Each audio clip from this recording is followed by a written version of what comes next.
भगवत गीता का द्वितीय अध्याय सांख्य योग के नाम से जाना जाता है।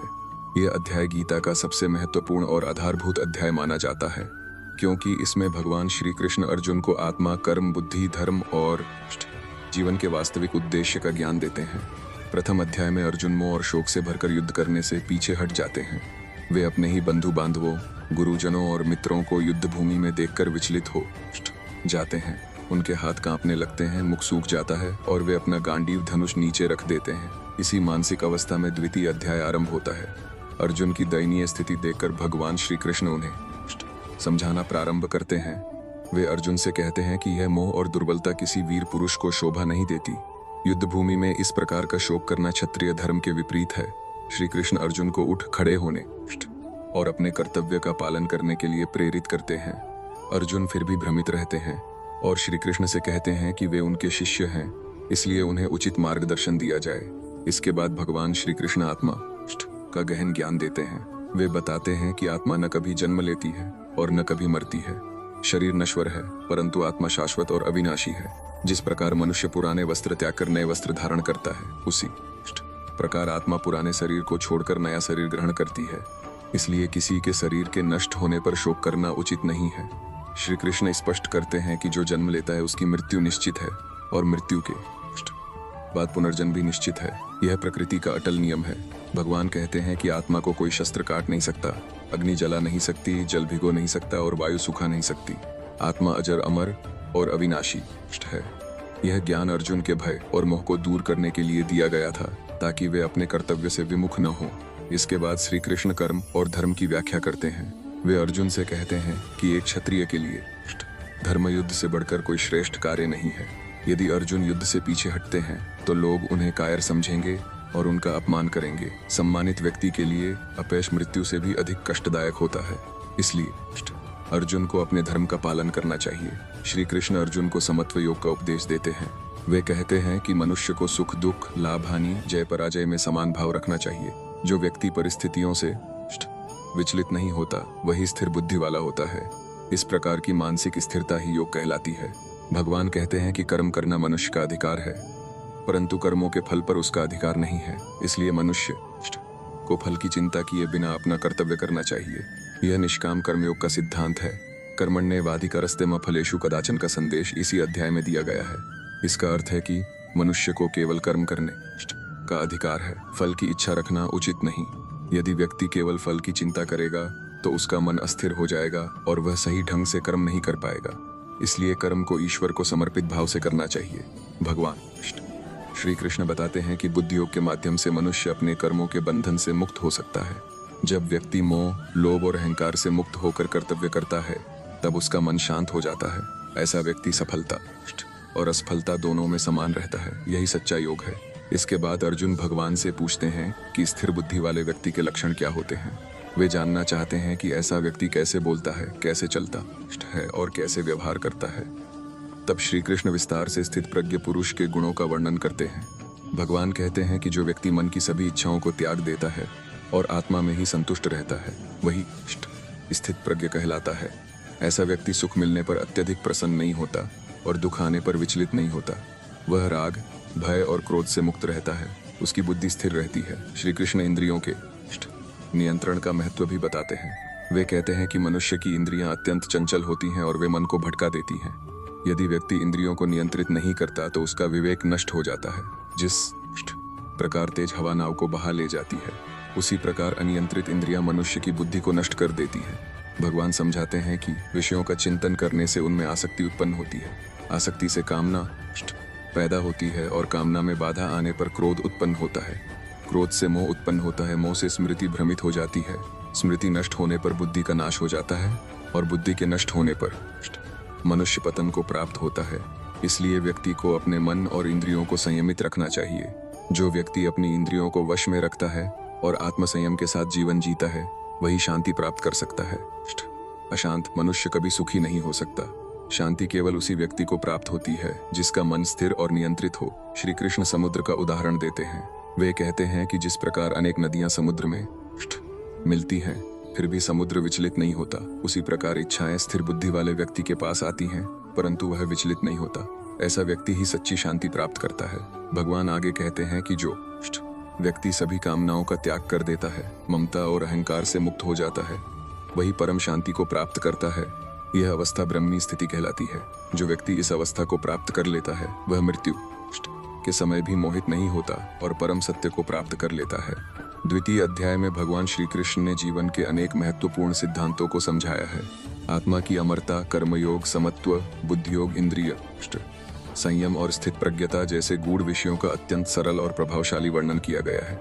यह अध्याय केवल अर्जुन के लिए ही नहीं बल्कि संपूर्ण मानव जाति के लिए मार्गदर्शक है। इसमें जीवन के संघर्षों का सामना करने की प्रेरणा है और यह सिखाया गया है कि मनुष्य को अपने कर्तव्य का पालन बिना भय और मौके करना चाहिए। द्वितीय अध्याय का संदेश केवल युद्ध भूमि तक सीमित नहीं है बल्कि यह प्रत्येक मनुष्य के दैनिक जीवन में भी उतना ही उपयोगी है। भगवान श्री कृष्ण ने अर्जुन को जो उपदेश दिए आज भी उतने ही प्रासंगिक हैं जितने हजारों वर्ष पहले थे। मनुष्य जीवन में अनेक प्रकार के संघर्षों, मोह, भय, असफलताओं और मानसिक अशांति का सामना करता है। ऐसे समय में गीता का यह अध्याय उसे धैर्य, साहस और सही दिशा प्रदान करता है। भगवान श्री कृष्ण बार बार अर्जुन को यह समझाते हैं कि मनुष्य का वास्तविक स्वरूप शरीर नहीं बल्कि आत्मा है। जब तक मनुष्य स्वयं को केवल शरीर मानता है तब तक वह जन्म, मृत्यु, सुख और दुख के बंधनों में फंसा रहता है। परंतु जब वह आत्मा के शाश्वत स्वरूप को जान लेता है तब उसके भीतर निर्भयता उत्पन्न होती है। उसे यह समझ में आने लगता है कि संसार में होने वाले परिवर्तन केवल शरीर और परिस्थितियों से संबंधित हैं, आत्मा उनसे परे है। श्री कृष्ण यह भी बताते हैं कि संसार का प्रत्येक कार्य परिवर्तनशील है। ऋतुएं बदलती हैं, दिन और रात बदलते हैं, सुख और दुख आते जाते रहते हैं। इसलिए बुद्धिमान व्यक्ति इन परिस्थितियों से विचलित नहीं होता। जो व्यक्ति कठिन समय में धैर्य रखता है और अनुकूल समय में अहंकार नहीं करता वही जीवन में संतुलन प्राप्त करता है। भगवान अर्जुन को कर्मयोग का जो उपदेश देते हैं वह मानव जीवन का अत्यंत महत्वपूर्ण सिद्धांत है। वे कहते हैं कि निष्क्रिय बैठना उचित नहीं है। प्रत्येक मनुष्य को अपना कर्तव्य करना ही पड़ता है। प्रकृति के गुण मनुष्य को कर्म करने के लिए प्रेरित करते हैं। इसलिए कर्म से भागना समाधान नहीं है बल्कि सही भावना से कर्म करना ही श्रेष्ठ मार्ग है। निष्काम कर्म का अर्थ यह नहीं कि मनुष्य अपने कार्य के परिणाम की परवाह ही न करे बल्कि इसका अर्थ यह है कि वह परिणाम के मोह में पड़कर अपने कर्तव्य से विचलित न हो। जब व्यक्ति केवल लाभ और हानि के आधार पर कर्म करता है तब उसका मन अस्थिर हो जाता है। लेकिन जब वह अपने कर्म को ईश्वर को समर्पित करके करता है तब उसे मानसिक शांति प्राप्त होती है। भगवान श्री कृष्ण अर्जुन को बताते हैं कि बुद्धिमान व्यक्ति अपने मन को नियंत्रित करके कर्म करता है। वह सफलता मिलने पर गर्व नहीं करता और असफलता मिलने पर निराश नहीं होता। उसकी दृष्टि स्थिर रहती है। यही समत्व योग है। संभाव रखने वाला व्यक्ति संसार में रहते हुए भी भीतर से स्वतंत्र रहता है। इसके बाद श्री कृष्ण मन की चंचलता और इंद्रियों की शक्ति का वर्णन करते हैं। वे कहते हैं कि इंद्रियां मनुष्य को विषयों की ओर आकर्षित करती हैं। यदि मनुष्य उनका अनुसरण करता रहे तो उसका मन भटक जाता है। इसलिए आत्मसंयम आवश्यक है। जिस प्रकार कछुआ अपने अंगों को भीतर समेट लेता है उसी प्रकार ज्ञानी पुरुष अपनी इंद्रियों को नियंत्रित रखता है। लेकिन केवल बाहरी नियंत्रण पर्याप्त नहीं है। यदि मन में विषयों की इच्छा बनी रहती है तो व्यक्ति वास्तव में मुक्त नहीं हो सकता। इसलिए श्री कृष्ण आंतरिक शुद्धि और वैराग्य पर बल देते हैं। जब मनुष्य परमात्मा में आनंद अनुभव करने लगता है तब संसार के विषय स्वतः ही आकर्षण खो देते हैं। भगवान यह भी समझाते हैं कि मनुष्य का पतन कैसे होता है। विषयों के चिंतन से आसक्ति पैदा होती है, आसक्ति से कामना उत्पन्न होती है और कामना पूर्ण न होने पर क्रोध जन्म लेता है। क्रोध से विवेक नष्ट हो जाता है। विवेक नष्ट होने पर मनुष्य सही और गलत का भेद भूल जाता है। इस प्रकार उसका पतन हो जाता है। इसलिए मन को आरंभ से ही संयमित रखना आवश्यक है। श्री कृष्ण कहते हैं कि जिसने अपने मन और इंद्रियों को वश में कर लिया वही सच्चा योगी है। ऐसा व्यक्ति बाहरी परिस्थितियों से प्रभावित नहीं होता। वह भीतर से शांत और संतुष्ट रहता है। उसकी प्रसन्नता किसी वस्तु या व्यक्ति पर निर्भर नहीं होती। यही आंतरिक शांति जीवन का सबसे बड़ा धन है। स्थित प्रज्ञ पुरुष का वर्णन करते हुए भगवान कहते हैं कि ऐसा व्यक्ति संसार में रहते हुए भी संसार से ऊपर उठ जाता है। वह किसी से द्वेष नहीं करता और न ही किसी वस्तु की अत्यधिक इच्छा करता है। उसका मन परमात्मा में स्थिर रहता है। वह लोभ, मोह और अहंकार से मुक्त होता है। ऐसा मनुष्य अपने कर्तव्यों का पालन तो करता है परंतु उनमें आसक्त नहीं होता। वह दूसरों के कल्याण की भावना से कार्य करता है। उसके भीतर करुणा, धैर्य और सत्य का निवास होता है। वह किसी को दुख नहीं देता और स्वयं भी परिस्थितियों से दुखी नहीं होता। श्री कृष्ण यह भी बताते हैं कि शांति के बिना सुख संभव नहीं है। जिस व्यक्ति का मन चंचल है उसे न तो ध्यान में स्थिरता मिल सकती है और न ही जीवन में संतोष। इसलिए मन की शुद्धि और स्थिरता अत्यंत आवश्यक है। योग का वास्तविक अर्थ केवल आसन या ध्यान नहीं, बल्कि मन की स्थिरता और आत्मा से जुड़ाव है। भगवान समुद्र का उदाहरण देकर कहते हैं कि जैसे अनेक नदियां समुद्र में समा जाती हैं, फिर भी समुद्र अपनी मर्यादा नहीं छोड़ता, उसी प्रकार ज्ञानी पुरुष के सामने अनेक इच्छाएं आती हैं, पर वह विचलित नहीं होता। इच्छाओं का अंत बाहरी वस्तुओं से नहीं होता, बल्कि आत्मज्ञान से होता है। द्वितीय अध्याय में श्री कृष्ण ने यह भी स्पष्ट किया कि मनुष्य को अपने धर्म और कर्तव्य का पालन अवश्य करना चाहिए। यदि व्यक्ति केवल मोह या भय के कारण अपने कर्तव्य से पीछे हटता है, तो वह स्वयं के साथ अन्याय करता है। अर्जुन का युद्ध करना केवल व्यक्तिगत इच्छा का विषय नहीं था, बल्कि धर्म की रक्षा का प्रश्न था। इसलिए श्री कृष्ण उन्हें युद्ध के लिए प्रेरित करते हैं। इस अध्याय का एक महत्वपूर्ण संदेश यह है कि जीवन में संतुलन अत्यंत आवश्यक है। अत्यधिक मोह, क्रोध, लोभ या भय मनुष्य को अस्थिर बना देते हैं, लेकिन जो व्यक्ति विवेक और संयम के साथ जीवन जीता है, वह हर परिस्थिति में स्थिर रहता है। भगवद गीता का द्वितीय अध्याय आत्मज्ञान और कर्मयोग का अद्भुत संगम है। इसमें जीवन के गहरे रहस्यों को अत्यंत सरल भाषा में समझाया गया है।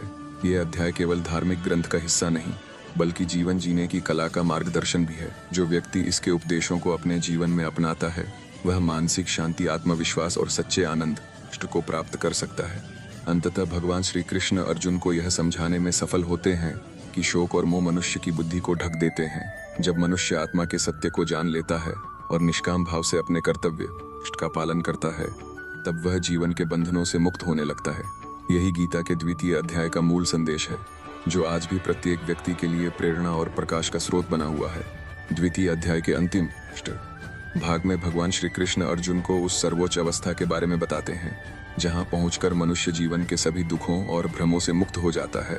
यह अवस्था केवल बाहरी सफलता से प्राप्त नहीं होती, बल्कि आत्मा के वास्तविक स्वरूप को जानने और मन को स्थिर करने से प्राप्त होती है। श्री कृष्ण कहते हैं कि संसार में अधिकांश लोग इच्छाओं और भौतिक सुखों के पीछे भागते रहते हैं, लेकिन जो व्यक्ति आत्मज्ञान प्राप्त कर लेता है, वह इन सब के पार चला जाता है। भगवान अर्जुन को समझाते हैं कि मनुष्य का मन ही उसका सबसे बड़ा मित्र और सबसे बड़ा शत्रु बन सकता है। यदि मन नियंत्रित हो, तो वही मनुष्य को ऊंचाइयों तक पहुंचा देता है, और यदि मन अनियंत्रित हो जाए तो वही पतन का कारण बन जाता है। इसलिए मन को सही दिशा देना अत्यंत आवश्यक है। ध्यान, संयम और सत्संग के माध्यम से मन को स्थिर किया जा सकता है। श्री कृष्ण यह भी बताते हैं कि संसार में रहने वाला प्रत्येक व्यक्ति किसी न किसी इच्छा से प्रेरित होकर कार्य करता है, लेकिन इच्छाएं कभी समाप्त नहीं होती। एक इच्छा पूरी होती है तो दूसरी जन्म ले लेती है। यही कारण है कि मनुष्य को स्थायी शांति प्राप्त नहीं होती। जो व्यक्ति इच्छाओं के प्रवाह में बहता रहता है, उसका मन सदा अशांत रहता है, परंतु जो व्यक्ति आत्मा में संतोष अनुभव करता है, वह भीतर से पूर्ण हो जाता है। भगवान कहते हैं कि ज्ञानी पुरुष संसार के आकर्षणों से प्रभावित नहीं होता। वह जानता है कि सुख क्षणिक है। धन, पद, प्रतिष्ठा और भोग कुछ समय के लिए आनंद दे सकते हैं, लेकिन वे स्थायी शांति नहीं दे सकते। स्थायी सुख केवल आत्मज्ञान और ईश्वर से जुड़ाव में ही प्राप्त होता है। इसके बाद श्री कृष्ण अर्जुन को वैराग्य का वास्तविक अर्थ समझाते हैं। वैराग्य का अर्थ संसार छोड़ देना नहीं है, बल्कि संसार में रहते हुए भी उसके मोह से मुक्त होना है। मनुष्य अपने परिवार, समाज और कर्तव्यों का पालन करे, लेकिन उनमें इतना आसक्त न हो जाए कि सत्य और धर्म को भूल जाए। यही संतुलित जीवन है। भगवान कहते हैं कि जब मनुष्य अपने कर्मों को ईश्वर को समर्पित कर देता है, तब उसका अहंकार समाप्त होने लगता है। वह स्वयं को केवल एक साधन मानता है। तब उसके भीतर विनम्रता आती है और वह दूसरों के प्रति करुणा और प्रेम का भाव रखने लगता है। ऐसा व्यक्ति किसी से ईर्ष्या नहीं करता और न ही किसी के प्रति द्वेष रखता है। श्री कृष्ण यह भी बताते हैं कि क्रोध मनुष्य का सबसे बड़ा शत्रु है। क्रोध बुद्धि को नष्ट कर देता है और व्यक्ति सही निर्णय लेने की क्षमता खो देता है। इसलिए धैर्य और क्षमा का अभ्यास आवश्यक है। जो व्यक्ति कठिन परिस्थितियों में भी शांत रहता है, वही वास्तव में बलवान कहलाता है। गीता का यह अध्याय केवल आध्यात्मिक ज्ञान नहीं देता, बल्कि जीवन की व्यावहारिक समस्याओं का समाधान भी प्रस्तुत करता है। जब मनुष्य असफल होता है, तब वह निराश हो जाता है। जब सफलता मिलती है, तब अहंकार आ जाता है। लेकिन श्री कृष्ण सिखाते हैं कि दोनों स्थितियों में संतुलन बनाए रखना चाहिए। यही जीवन की सच्ची कला है। भगवान अर्जुन से कहते हैं कि मनुष्य को अपने लक्ष्य की ओर निरंतर बढ़ते रहना चाहिए। रास्ते में कठिनाइयां आएंगी, लोग आलोचना करेंगे, कभी परिस्थितियां विपरीत होंगी, लेकिन धैर्य और विश्वास बनाए रखना ही सफलता का मार्ग है। जो व्यक्ति संघर्षों से डरकर पीछे हट जाता है, वह कभी महानता प्राप्त नहीं कर सकता। श्री कृष्ण यह भी बताते हैं कि ज्ञान केवल पुस्तकों से नहीं आता। सच्चा ज्ञान अनुभव, साधना और आत्मचिंतन से प्राप्त होता है। जब मनुष्य अपने भीतर झांकता है तब उसे अपने वास्तविक स्वरूप का बोध होने लगता है। यही आत्मज्ञान है। स्थित प्रज्ञ पुरुष का जीवन अत्यंत सरल और शांत होता है। वह बाहरी दिखावे में विश्वास नहीं करता। उसका आनंद भीतर से उत्पन्न होता है। वह दूसरों के कल्याण के लिए कार्य करता है और बदले में कुछ पाने की अपेक्षा नहीं रखता। ऐसे व्यक्ति का जीवन स्वयं दूसरों के लिए प्रेरणा बन जाता है। भगवान कहते हैं कि मनुष्य को हमेशा सत्य और धर्म के मार्ग पर चलना चाहिए, चाहे परिस्थितियां कितनी भी कठिन क्यों न हो। धर्म का पालन करने वाला व्यक्ति अंततः विजय प्राप्त करता है। अधर्म कुछ समय के लिए शक्तिशाली दिखाई दे सकता है, लेकिन उसका अंत निश्चित है। द्वितीय अध्याय में श्री कृष्ण ने यह भी स्पष्ट किया कि मृत्यु अंत नहीं है। आत्मा अमर है और वह केवल शरीर बदलती है। इसलिए मृत्यु से भयभीत होने की आवश्यकता नहीं है। जो व्यक्ति आत्मा के इस सत्य को जान लेता है उसके भीतर से भय समाप्त हो जाता है। भगवान अर्जुन को प्रेरित करते हुए कहते हैं कि उठो, अपने मोह को त्यागो और अपने कर्तव्य का पालन करो। जीवन में केवल भावुकता पर्याप्त नहीं है, विवेक और साहस भी आवश्यक है। जो व्यक्ति सही मार्ग को जानकर भी उस पर चलने का साहस नहीं करता, वह स्वयं के साथ अन्याय करता है। धीरे धीरे अर्जुन का भ्रम दूर होने लगता है। वे समझने लगते हैं कि उनका युद्ध केवल व्यक्तिगत संघर्ष नहीं, बल्कि धर्म और न्याय की रक्षा का युद्ध है। श्री कृष्ण के वचनों से उनके भीतर नया उत्साह और आत्मविश्वास जागृत होने लगता है। गीता का द्वितीय अध्याय वास्तव में मानव जीवन का दर्पण है। इसमें हर उस प्रश्न का उत्तर मिलता है जो मनुष्य के मन में कभी ना कभी उठता है। मैं कौन हूँ? जीवन का उद्देश्य क्या है? दुख क्यों है? शांति कैसे मिलेगी? और सही कर्म क्या है? श्री कृष्ण के उपदेश मनुष्य को केवल धार्मिक नहीं बनाते, बल्कि उसे जागरूक, साहसी और संतुलित बनाते हैं। आज के समय में भी जब लोग तनाव, भय, असफलता और मानसिक अशांति से जूझ रहे हैं, तब गीता का यह ज्ञान उन्हें नई दिशा दे सकता है।